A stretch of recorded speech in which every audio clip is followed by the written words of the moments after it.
This whole scene was making me suspicious of their relationship and distrusting of Evening Snow. Like, I do not like him. I am full on Close's side. Like, I am giving him the stink eye, the suspicious eye. I want to throw him right off the boat because he keeps watching Close. He keeps trying to have messages sent to Close, and Close is just not having it, and he won't take a no for an answer. Like, he is making me suspicious. Now, maybe it's because Close has the same personality as the male lead in his Constitution, so maybe he actually does have something towards Evening Snow, and he has romantic feelings, but because they're adopted uncle and adopted nephew, they can't have anything, especially when Evening Snow is the son of the concubine Evening Snow's father had an affair with, brought in and disgraced and dishonored Close's sister.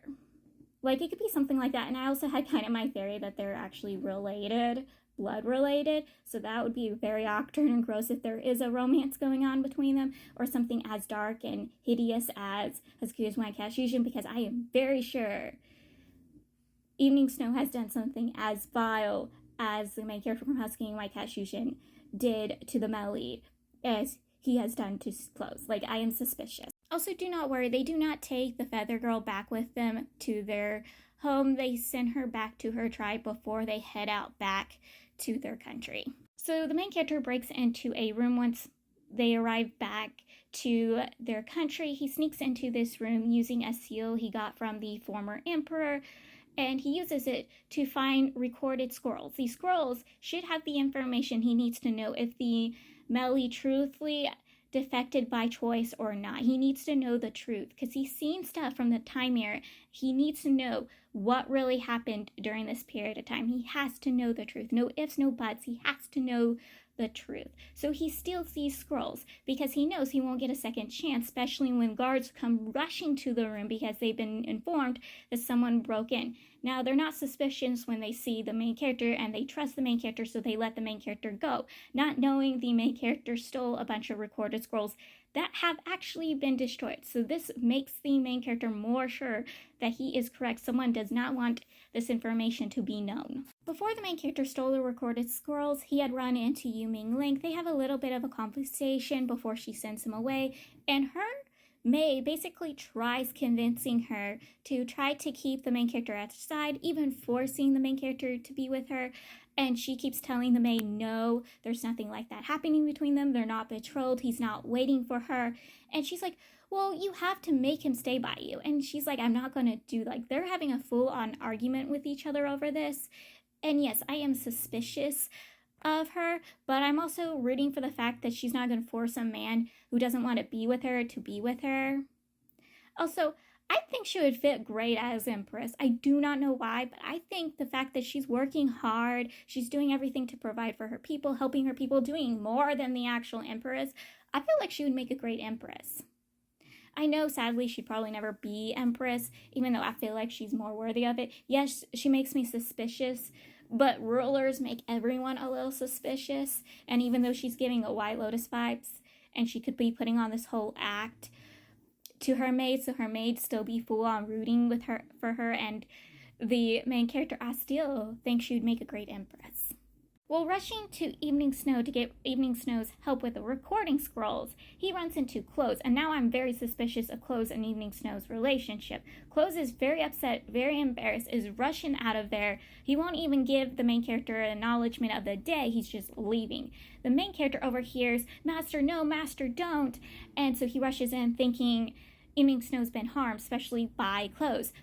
Evening Snow is perfectly fine, which is making me more suspicious that there was something going on between the two of them.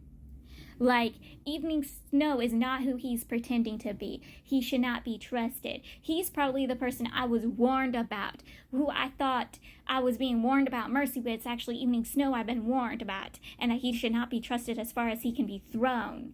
Like, I don't know why, but his and Close's relationship is giving me the edges, like how freaking Yu Ming Lake was freaking me out. These two's relationship is it's making my hair stand up. Like, I don't know how to explain it, but I'm freaking out. So the main character, he asks Evening Snow's help, either to put him into the recorded scroll or just to fix them. And Evening Snow tells him it's going to take a month. The main character does not have a month because he knows once the Emperor realizes he's the one who stole the recording scrolls, he's going to be in humongous trouble and he's not going to get another chance to prove what happened all those years ago and that the Male-Lead is probably innocent or whatever the secrets the Male-Lead is holding. He will never be actually able to know. Now, Evening Snow is basically trying to convince the main character not to jump into the recording scrolls because, again, this is probably their only option for the main character to know what he wants to know.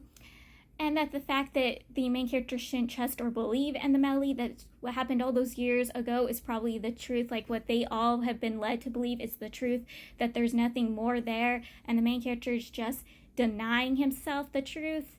And he's like, no, I got to know. There is more. I've seen stuff in the time mirror. I know there's more going on. Maybe, yes, what he did is the truth. I've seen the things he's done or the people following under his orders when he was working for the Evening Country. I've seen what he's done. But I need to know what happened all those years for him to do all the horrible, vile things that he's done all these years. I have to know. Even though this technically upsets Evening Snow, and I know I should believe in Evening Snow, but him trying to convince the main character to back off and look the other way is making me suspicious of him. But I'm basically suspicious of everybody that is not the Male-Lead and main character in this story. I'm telling you that I'm very suspicious of everybody. But yes, he agrees to let the main character go into the recorded scrolls. The main character, once he jumps into the recording scrolls, the first thing he sees is the Emperor and the Male-Lead having a meeting. And the Emperor full-on manipulating and playing with the Male-Lead's heartstrings. In this meeting, he forms the Male-Lead, that his friend who, started the war and then got executed because he wanted to protect the Male-Lead from a worse fate. He was being controlled by the chase formation from the Husky and his White Cat Shujin series. The dude was not doing everything by his own choice and will, but he was led to believe he was doing things by his own choice and will. So they can't really convince him to stop from being executed because, again, he's still committed a crime and has to be executed for it. He's full on playing with the Male-Lead's heartstrings, very much making the Male-Lead want to be by his side more, serve him more, sounding like a good, caring emperor, wants the most for his people but can't provide the most for his people. And it's so sad that this chase information that was done by the enemy country.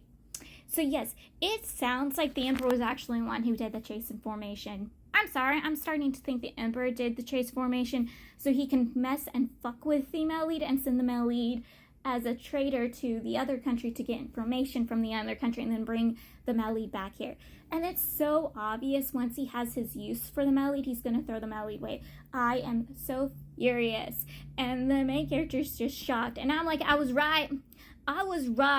I thought it in book 1, the Emperor shouldn't be trusted, and it's proof right here and now the Emperor can't be trusted. So while the main character was dealing with the recording scrolls, the Emperor had gave permission to Crane, who is very much a lunatic who loves to experiment and test on people, the permission to take the Male-Lead under his wing and experiment on the Male-Lead, and he has goo worms that he wants to use on the Male-Lead. Full on wants the Male-Lead as his test experiment. He comes to collect the Male-Lead, and the House Warden's trying his best to keep the dude from taking the Male-Lead, but he ends up being able to because he has an edict from the Emperor. And also, Mercy arrives, and Mercy's even trying to stop this dude from taking the Male-Lead by trying to take the Male-Lead with him and then telling the dude, hey, you can have the Male-Lead for a short period of time, but I'm taking him back. I want to experiment on him. But, you know what, even though I do not like him or trust him, I believe he's actually doing this for the Male-Lead's good. Like, he's trying to save the Male-Lead. I do not know why I believe he's trying to save the Male-Lead, but I think he's actually trying to save the Male-Lead. He even puts a ring thing on the Male-Lead that will inform him if the Male-Lead's been killed or not. So yes, I think he's trying to do this to save the Male-Lead, but he wasn't able to, and this Crane was able to take off with the Male-Lead.